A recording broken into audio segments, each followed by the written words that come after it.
নমস্কার। নম বাস্তু পুরুষ, নমস্তেস্তু ভূষজ্জা নিরতপ্রভ, মধ্যং ধনধান্যাদি সমৃদ্ধং কুরু সর্বদা। আজ আমি আলোচনা করব বাস্তু নিয়ে। আমার বিষয় হচ্ছে গিয়ে ঘরের মেইন ডোর কোন দিকে থাকলে শুভ।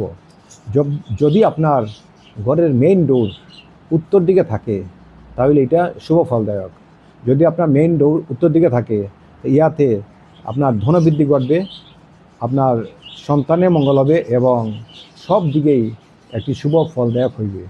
কাজেই যদি ঘরের মেইন ডোর উত্তর দিকে থাকে এটা শুভ।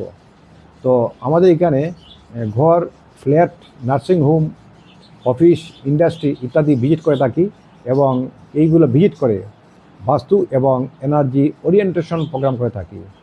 আমাদের এই এনার্জি ওরিয়েন্টেশন প্রোগ্রামে থাকে প্রধানত 5টি বিষয়: নবগ্রহ, বাস্তু, হাই এনার্জি পয়েন্ট, আয়াঙ্ক ব্যয়াঙ্ক, ঘরের আয়াম, আকৃতিগত বিচার, অবস্থানগত বিচার এবং নাগ বিচার ইত্যাদি।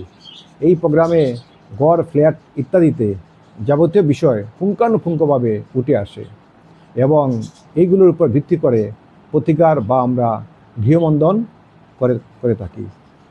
নমস্কার। হর মহাদেব, সকলের মঙ্গল হোক।